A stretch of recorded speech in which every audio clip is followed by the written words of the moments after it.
1986 രാമജന്മഭൂമിയിലെ പൂട്ടുകൾ തുറക്കാനുള്ള രാജീവ് ഗാന്ധിയുടെ തീരുമാനത്തെ RSS, പ്രത്യേകിച്ച് ബാബുറാവ് ദേവറസ് സ്വാധീനിച്ചിരുന്നു. പൂട്ടുകൾ തുറന്ന് ഹിന്ദുക്കളുടെ നേതാവാകൂ എന്ന് ബാബുറാവ് രാജീവിന് സന്ദേശം അയച്ചിരുന്നു. ആ കാര്യവും ഈ പുസ്തകത്തിലെ 145, 146 പേജുകളിൽ പറയാണ്.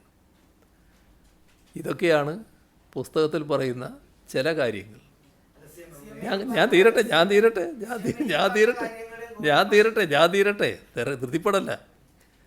ഇതിൽ പറഞ്ഞ കാര്യങ്ങൾ മുൻ IB തലവൻ TV രാജേശ്വർ കരൺ താപ്പറിന് ഇൻ്റർവ്യൂവിൽ വെളിപ്പെടുത്തുന്നുമുണ്ട്. 1975 അടിയന്തരാവസ്ഥ ഏർപ്പെടുത്താനുള്ള ഇന്ദിരാഗാന്ധിയുടെ തീരുമാനത്തിന് RSS പിന്തുണയുണ്ടായിരുന്നു എന്നാണ് അദ്ദേഹം ഇൻ്റർവ്യൂവിൽ പറയുന്നത്. അത് IB തലവനായിരുന്നയാൾ കൊടുത്ത ഇൻ്റർവ്യൂ ആണ്. രാജേശ്വർ എഴുതിയ ഇന്ത്യ ദ ക്രൂഷ്യൽ ഇയേഴ്സ് എന്ന പുസ്തകത്തിലും ഈ കാര്യം വിശദീകരിച്ചിട്ടുണ്ട്.